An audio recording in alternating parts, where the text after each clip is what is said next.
Let's analyse our very first digital circuit. We're going to look at the inverter. This is the symbol for the inverter, and what the inverter does is it takes a value of 1 at the input and it gives a value of 0 at the output.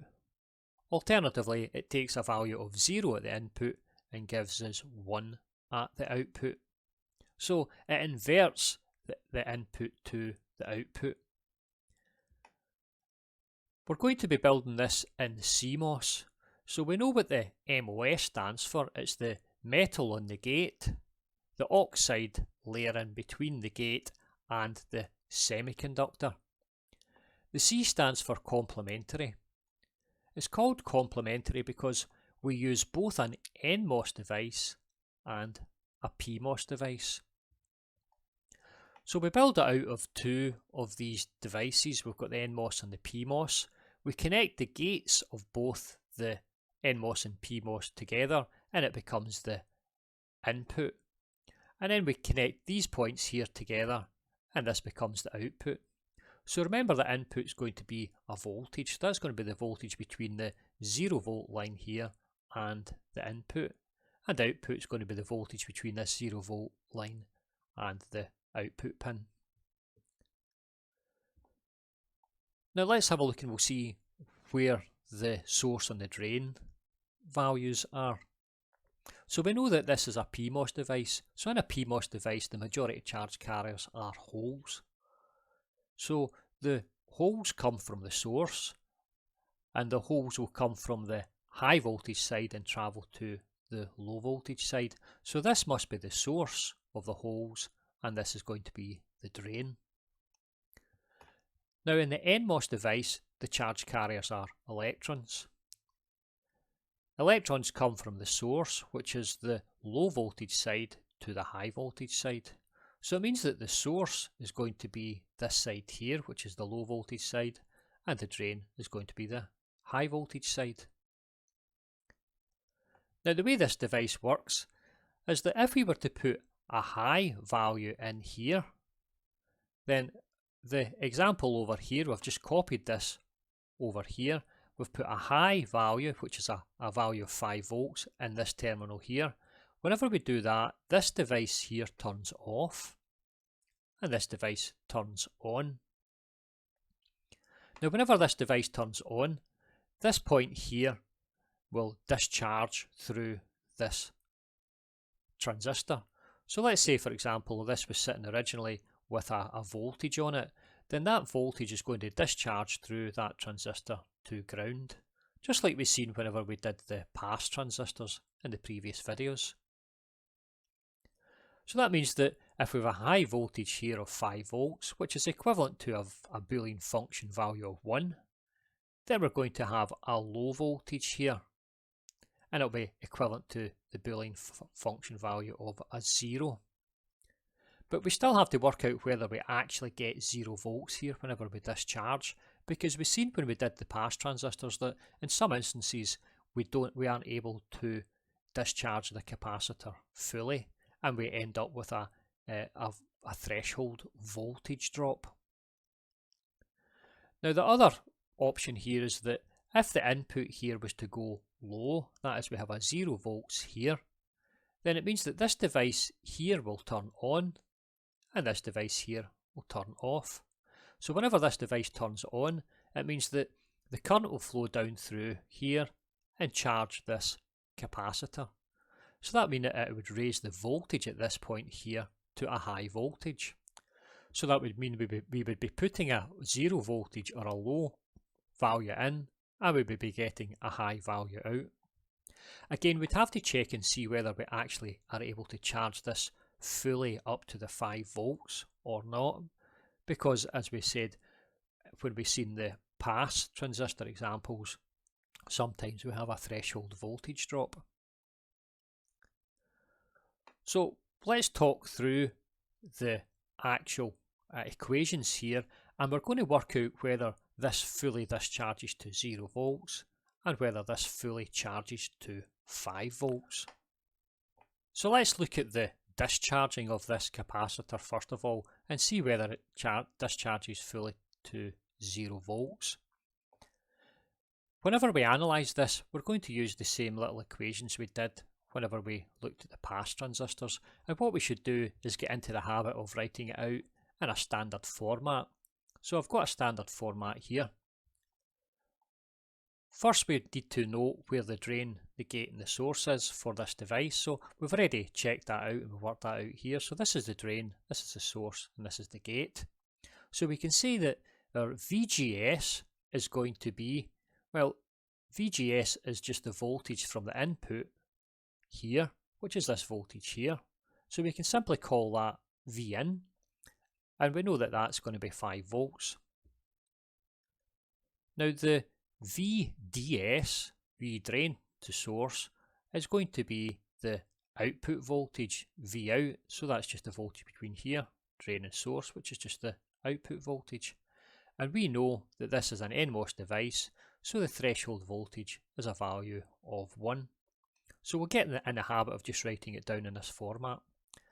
Now we need to work out the VGS minus VT. So the VGS minus VT in this instance is going to be 5 minus the 1, which is a value of 4.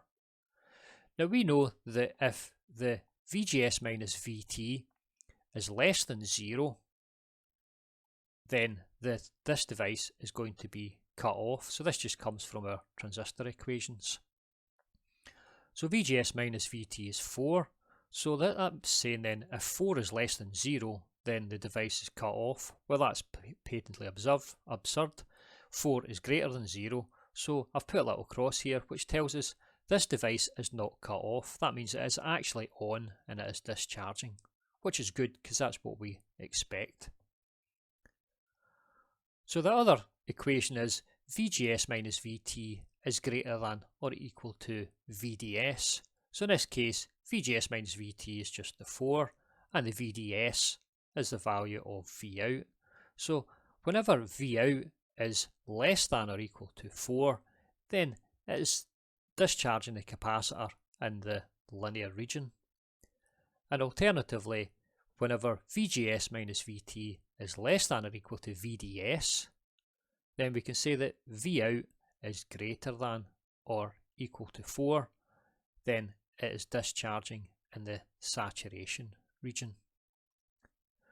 So that tells us that the device is never ever cut off, and it says that whenever V out gets less than 4 volts, so it starts discharging, and when it's less than 4 volts, it's discharging in a linear region all the way down to 0 volts.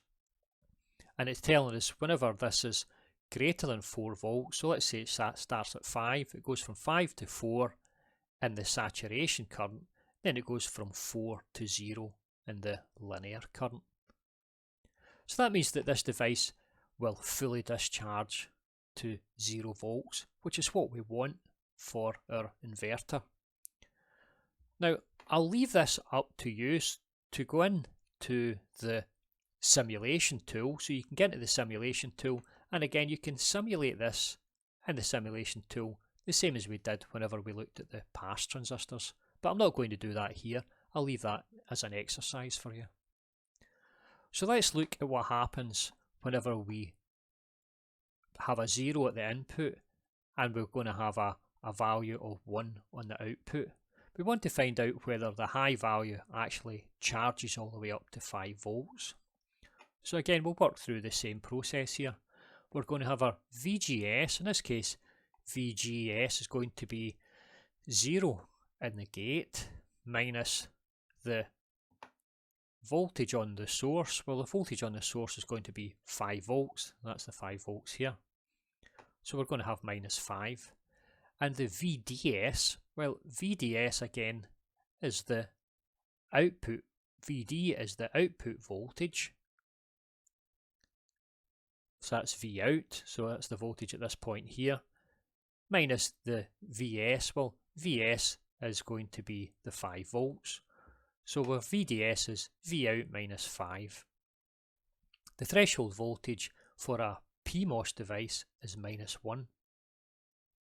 So we can write VGS minus VT as the -5 minus the -1, which is +1, so that's going to be -5 plus 1, which is -4. Now we have to compare this VGS minus VT with the cutoff, the linear, and the saturation, as we did with this one. So it's going to be cut off in this time whenever VGS minus VT is greater than or equal to 0. Now again, that's absurd. -4 is actually going to be less than 0. So it's never ever cut off, which is what we expect. The current is going to be running down through here and charging this capacitor up.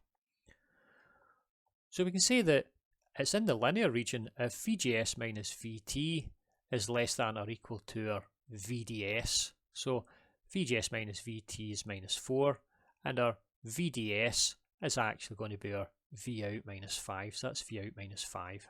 So we can take this -5 across, becomes +1. So it's in the linear region whenever Vout is greater than or equal to 1. And similarly, we can work out the saturation, and it's going to be in the saturation region when Vout is less than or equal to 1. So that means that as it starts charging up, whenever it gets to from 0 to 1 volt, it's going to be in the saturation region, and then from 1 volt up to 5 volts it's going to be in the linear region. So that means that this device is going to fully charge up to 5 volts. So that means we've got a really excellent inverter.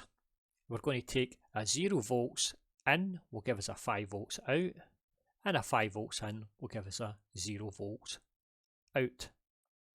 Now again, you can take this and you can put it into the simulation tool and just simulate it again the same way we simulated the pass transistor, if you like.